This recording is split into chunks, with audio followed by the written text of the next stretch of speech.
Hey everyone, welcome to Stage 5, SLPSA 2, November 2021, continuing on our match reviews video.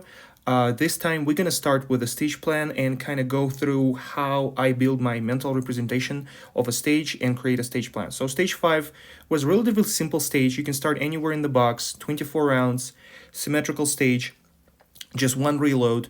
But even on a stage like this, it's easy to take it for granted and just not do enough work that you could have done to optimize your stage plan and just get better mental representation of a stage.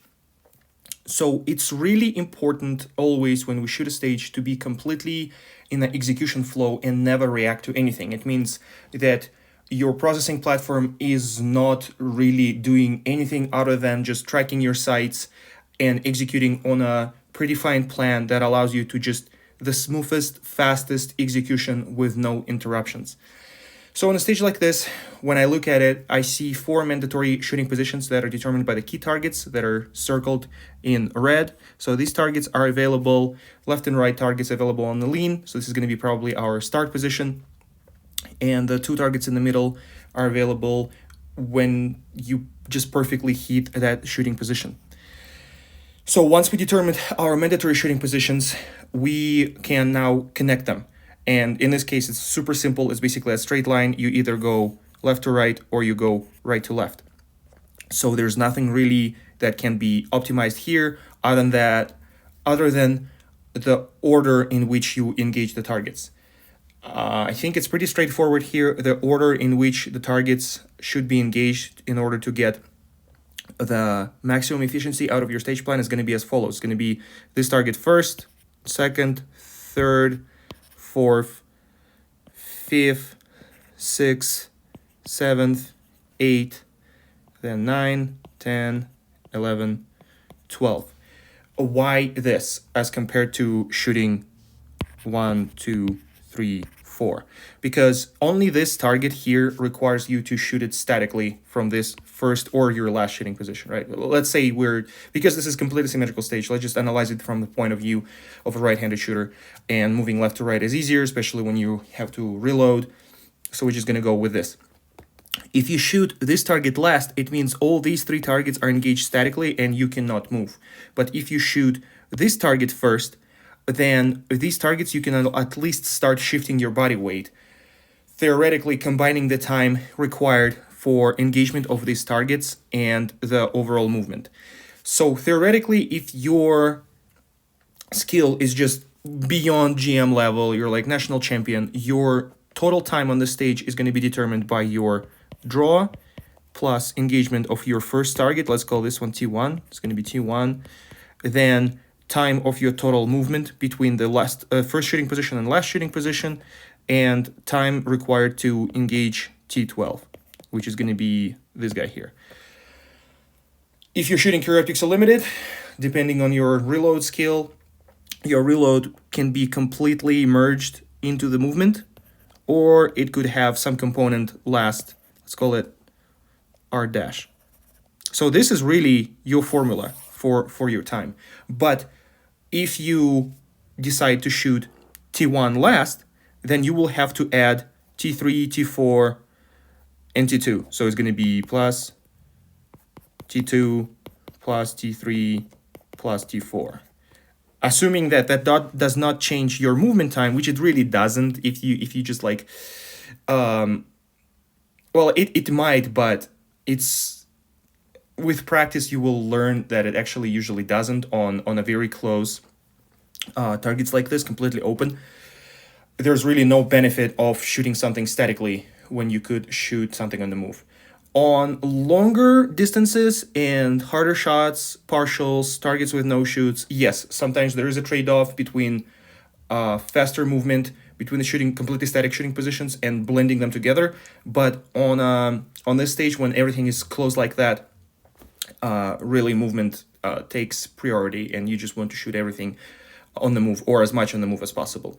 So when I look at the stage like this, basically I will combine my stage plan with the following steps. First, I will determine the positions. So we determined there are 4 mandatory shooting positions.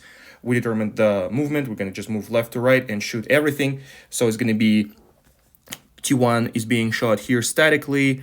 T2 on changing the shifting of the body weight. T3 and T4 ideally need to be shot on the move while you're moving here. Now we can see T5 being shot on the move. It's really important to hit positioning for T6, then T7 on the exit, T8 when it becomes available, sliding to the right, and then we just go to our final shooting position. So this is going to be our positioning. Second, risks. What are the risks on this stage? On this stage, really, I think the biggest risk is tension and just going faster than your skill allows you to do. So every time you encounter a hoser stage where you think, oh, this needs to be shot fast, really what you need to do is relax. So that's the biggest risk. The second biggest risk is hitting these two shooting positions, because if you miss them, you will not have a full target presentation. You will need to go back, wasting time, or you will have to eat Charlies and Deltas, and that will reduce your points. I don't see any other risks other than maybe overrunning completely this shooting area. And again, this is just tension control, just being calm and collected. So we can go to our third step of a stage plan. It's going to be reloads. Looking at this stage, if we execute the stage plan with all the positions blended together, a lot of movement, basically there's no way you can reload here. The time between these two targets is longer, of course, but again, it's just a wide transition. I don't think you can really reload safely here. When you're shooting this target, you're still continuing to move here. So basically, you cannot reload while engaging at least these three targets and before them.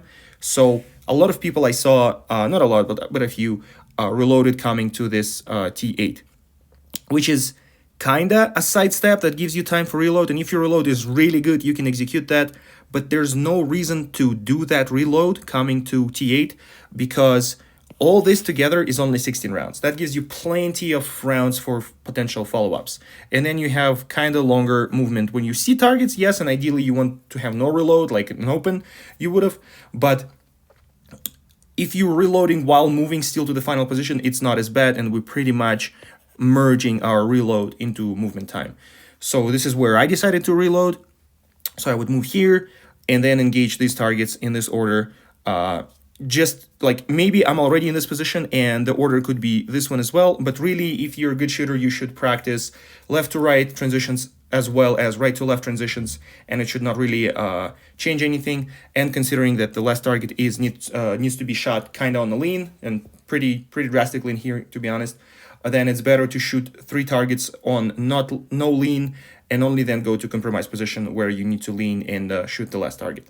Okay, so now that we figured out where our reloads are going to be, we're going to go to the next step, optimizations. So there's not really a lot of optimizations we can do here. Basically, it's just determine when you're going to shoot on the move. And this is going to be something like, I want to shoot T2 while shifting my body weight, T3 and T4 while starting to move backwards here. That should position me already in for the availability for the T5. So then I will just do a wide swing for the transition. The optimization here that I want to do is not to compress my shooting platform and just turn my head and locate the T5 immediately after shooting T4, and then just let the sights appear on T5 while continuing moving toward it. And now here, there is a risk that I will overrun T6. So these need to be kind of considered together. So I just need to make sure that my non-shooting platform is not faster than my shooting platform, my processing platform. So after that, I will immediately look at T6, shoot that, and another optimization is shooting T7 on a soft exit. And I don't really need to go that much from T7 to T8. So it's going to be sliding to the right and just looking after T7, looking for T8 immediately. Once I engage T8, I immediately want to start the reload, turning left to right and looking at T9 and just continuing to my last shooting positions. This is going to be all optimizations I can really see here. Now, one mistake I did on this stage, because I actually shot it for kind of a demo, but I did not do a good detailed walkthrough, is I positioned my feet like so, like in my normal left foot forward start position, relaxed.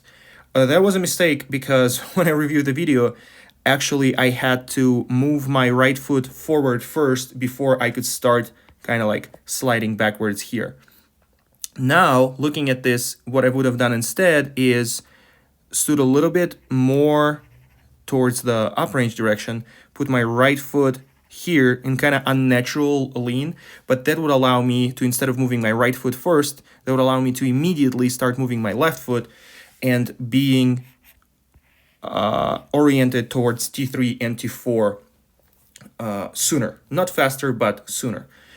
Now, for the details in this positioning section, doing the walkthrough, I would actually look at the targets, imagine I'm shooting the targets, and feel and try to focus on where my feet need to go. And of course, I would try to stay lower and wider in order to give as much suspension for my shooting platform as possible. So really, this whole area, I want to know exactly where my feet will go and run this a couple of times. And probably it's going to be something like this. Start position, left foot goes back. So now this is my left foot. T3 and T4 are engaged. Maybe there are a few back steps here, maybe not. This is something you need to determine on the stage, how long you actually need to move, how long of the distance. But after that, I will move my, so let's say right foot is here, at least one step happened, then my left foot needs to be here, so now I am oriented towards T5. And from here, what could happen, because I'm kind of like facing this way, maybe my left foot could be my front foot and I will cross it, and then I will recover my right foot here, so I am oriented towards T6, and then something needs to be done to exit T7 softly and go into the shooting position with T8. So this is something you can determine on the stage, but basically what you want to do is to make sure that your red dot floats nicely in a straight line from one target to another, and it doesn't shake a lot. And of course, during the walkthrough, you cannot use your red dot, but you can look at your hands and just have a general feeling how shaky you are, and you just want to minimize that as much as possible. After that, going to the reload, I don't think really I have any memory capacity to remember foot placement here, so I would just execute my normal reload and just move to the final position. And on the final position, what would be really nice if I have time is to plan where exactly feet need to be planted to hit that transition nicely and just be comfortable here, while at the same time being able to switch from T10 to T11 to T12 in the lean. When I shot this, I did not position my feet properly. I had my left foot here and my right foot somewhere here. So when I shot T9 and T10, I think I was nice and planted. But when I shot T11 and T12, I was torquing my body and I had to lift off my left toes off the ground. So heel is better planted than toes just being planted and heel in the air. But still, this is not optimal. And this is something I would like to work on if I can.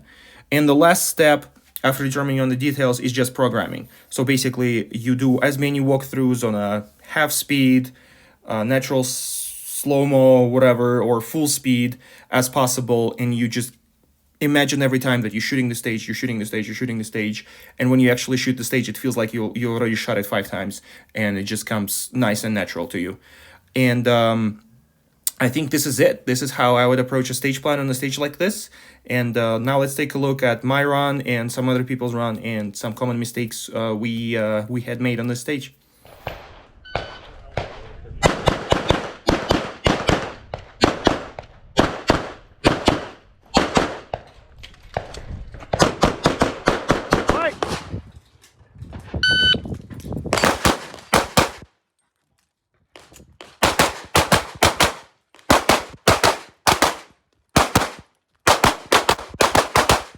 You finished unloaded chocolate.